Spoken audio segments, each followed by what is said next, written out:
असर के बाद का वक्त था और आसमान पर हल्के हल्के बादल छाए हुए थे। मौसम बदल रहा था और आती हुई गर्मियों ने माहौल को कुदरे गर्म कर दिया था। हल्की हल्की हवा के साथ एक खुशगवार एहसास हो रहा था। मैं तेजी से कदम बढ़ाते हुए आगे बढ़ रही थी और उस वक्त मुतलाशी निगाहों से इधर उधर देख रही थी, क्योंकि 2 दिन से भूखी थी और मुझे खाने की तलाश थी। घर पर उम्मी भी भूखी बैठी थीं। वो बीमार थीं और उन्हें मुझसे ज्यादा खाने की जरूरत थी, लेकिन चौंकि घर पर कुछ भी मौजूद नहीं था और न हमारे पास इतने वसाइल थे कि कहीं से खाने का इंतजाम कर सकते। इसलिए आज हिम्मत करके बाहर निकल आई और नजरें दौड़ाने लगी। उसी दौरान सामने एक दरगाह नजर आई। मैंने सोचा कि वहां जाकर देखूं, शायद अल्लाह के नाम पर कोई खाना बांट रहा हो। ये सोचकर मेरी आंखों में उम्मीद की चमक जाग उठी, क्योंकि मुझे अपने से ज्यादा अपनी उम्मी की फिक्र थी। अगर उन्हें कुछ हो जाता तो उस दुनिया में मैं अकेली क्या करती। यही सोचकर मैं दरगाह की तरफ चल पड़ी। वहां पहुंचकर उधर उधर देखते हुए थोड़ा आगे बढ़ी कि अचानक एक नौजवान से टकरा गई। मैंने नापसंदीदगी से उसे देखा और कहा, क्या तुम अंधे हो? तुम्हें नजर नहीं आ रहा कि मैं सामने से आ रही हूँ?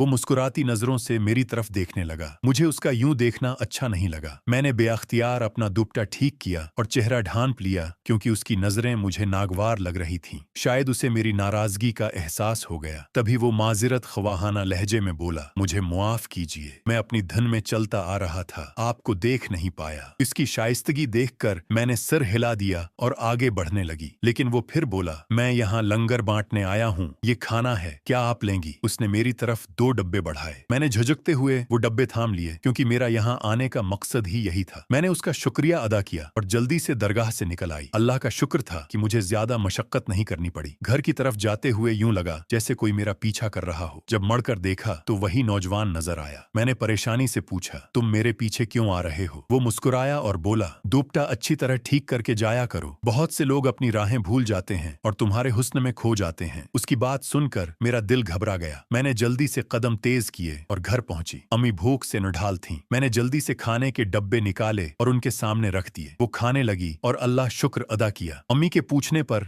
मैंने उन्हें दरगाह के बारे में बताया। वो खुश हुए और अल्लाह का शुक्र अदा किया, लेकिन मेरा दिमाग इस नौजवान की तरफ उलझा रहा, जिसकी आंखों में एक अजीब सी गहराई थी। अगले दिन फिर मैं दरगाह चली आई। दोबारा वही नौजवान वहां नजर आया। उसने खाने का इंतजाम किया और कहा, तुम अपनी जरूरत के लिए मुझ पर भरोसा कर सकती हो। मैंने शुक्रिया अदा किया और खाने के डब्बे लेकर वापस आ गई। लेकिन जब शाम को दरवाजे पर दस्तक हुई और वो नौजवान हाथ में राशन का सामान लिए खड़ा था, तो मेरी हैरत की इंतहा न रही। उसने कहा, मैं तुम्हें पसंद करता हूँ और तुमसे शादी करना चाहता हूँ, लेकिन मैं इंसान नहीं, जिन्हों की दुनिया से हूँ। उसकी बात सुनकर मेरा दिल कांप उठा। मैंने अम्मी को सब बताया। अम्मी ने कहा, शायद यही तुम्हारी तकदीर है, उसे कबूल कर लो। मैंने अल्लाह से दुआ की और अपनी किस्मत के फैसले को कबूल करने का इरादा किया। कुछ दिन बाद वो नौजवान अपने खानदान के साथ रिश्ता लेकर आया। निकाह के बाद मुझे मालूम हुआ कि वो शाहे जनात बनने वाला है और हमारी शादी एक अहम वजह थी। अब मैं उसके साथ खुश हूँ। जो चीज पहले मुझे खौफजदा करती थी, वही अब सुकून का बायस बन गई है। मेरी किस्मत ने जो मोड़ लिया, मैंने उसे कबूल कर लिया और अब मुझे यकीन है कि अल्लाह के फैसले हमेशा बेहतरीन होते हैं।